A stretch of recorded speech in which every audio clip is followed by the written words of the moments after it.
So wherever I go, I'm looking for stories that haven't been told before about Australia, and I think you'll find with all the poets that's what they do too. I was down in Tenterfield a while ago, met a lovely lady who the community were honouring for all her work she'd done in the community at the shows. Her name was Sandra Smith. She ran a property on her own.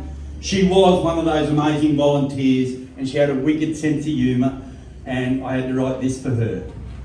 If you're baking a cake for the local show, I feel it my duty to let you all know that the judges are strict and they'll blow up your lid if you do what a good mate of mine went and did. See, Sandra was keen on the Tenterfield show, and she'd entered her cakes for 3 years in a row, all a big chocolate cake as tradition demanded. She could juggle it with the odd job she had landed, like loading the livestock, parading the sheep, working the show ring for less than a keep. So it was no wonder in all of her haste, her oven spat out something too burnt to taste. Oh, she swore through the smoke, and she gave a loud shout as her best friend arrived. I'll just have to pull out. But hey, with one glass of wine and a laugh with a mate, they decided to shove what was left on the plate. They wrapped it together with 2 toilet rolls.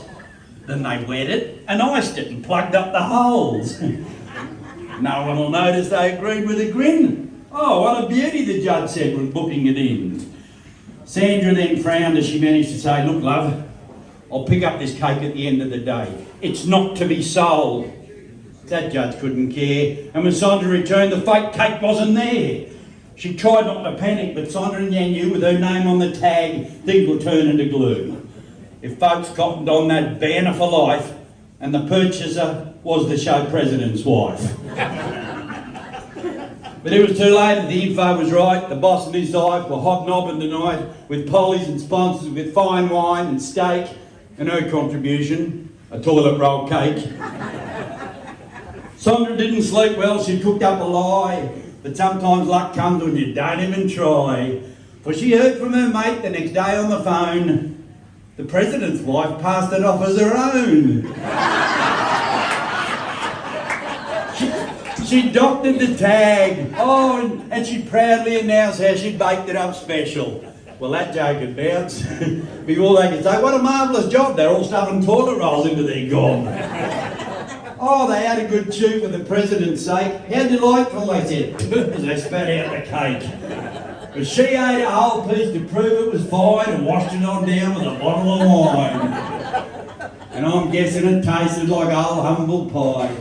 Good food for the soul, but a little too dry.